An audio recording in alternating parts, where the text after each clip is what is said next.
અમૃતધારા 19મી શ્રદ્ધાનું ફળ. મેઘવતી નગરીમાં મગન નામનો એક સુથાર રહે.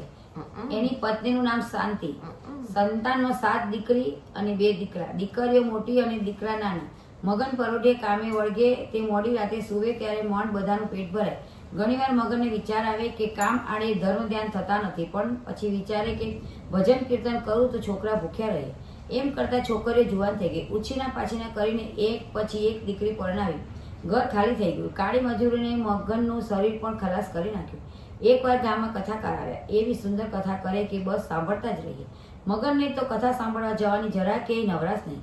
પણ એકવાર એવું બન્યું કે મગન મંદિર પાસેથી પસાર થઈ રહ્યો હતો ત્યારે એના કાને કથાકારના આ શબ્દ પડ્યા: કણ કીડીને મણ હાથીને દેનારો ભગવાન, જગની ચિંતા જગદીશને એને સૌ સમાન. જગતની ચિંતા જગતના નાથને છે, જેણે દાંત આપ્યા છે એ ચાવણું પણ આપશે. ભૂખ્યા ઉઠાડે પણ બુદર ભૂખ્યા સુવાડે નહીં.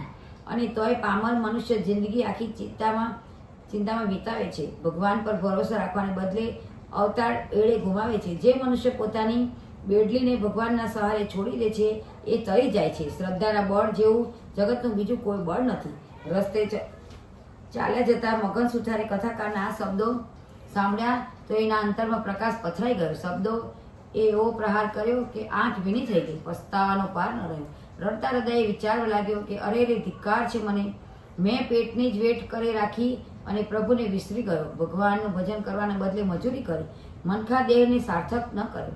એક ક્ષણે મગને નક્કી કર્યું કે 50 વર્ષ ભલે પાણીમાં ગયા, પણ હવે જાગ્યા ત્યાંથી સવાર. હવે તો જીવું ત્યાં સુધી પ્રભુનું ભજન જ કરવું. ભક્તિનું ભાથું હશે તો અવતાર ભલે એળે ગયો છે, પણ પરલોક અવશ્ય સુધરી જશે. પળવારમાં તો મગન પલટાઈ ગયો. ઘેર આવીને પત્નીને કહેવા લાગ્યો કે હવે વૈતરા નથી કરવા. જિંદગી આખી દોડધામ કરી, ખોટા ઉજાગરા કરે. હવે તો થાય એટલું જ કામ કરવું અને નવરાશ કાઢીને ભજન ભક્તિ કરવા છે. ભોજન મળે તો ઠીક છે, નહીતર ભજન કરીને પેટ ભરશું. આજથી મેં મારી જાતને જગતના નાથને સોંપી દીધી. પત્ની પણ રાજી થઈને કહેવા લાગી: હે નાથ, પ્રભુની કૃપા વગર ભાગ્ય આડેનું પાદરું ખસતું નથી. પ્રભુનો સાથ હોય તો જ પ્રારબ્ધ ફળે. પછી તો મગનને નીમ લીધું. ના થાય એટલું કામ કરે અને બાકીનો સમય પ્રભુના ભજન કરે. મળે એ ખાય અને હરિના ગુણ ગાય. ભગવાન પણ ભક્તની કસોટી અવશ્ય કરે છે. મગનની દશા બગડતી ગઈ.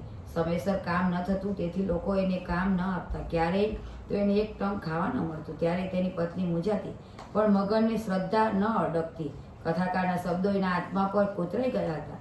એમ તો ભૂખ્યા પેટે ભજન કરવાનો અનેરો આનંદ આવતો હતો. એમ કરતા પુરુષોત્તમ માસ આવ્યો. મગન અને એની પત્નીએ વ્રતનો સંકલ્પ કર્યો. બંને બ્રહ્મ મુહૂર્તમાં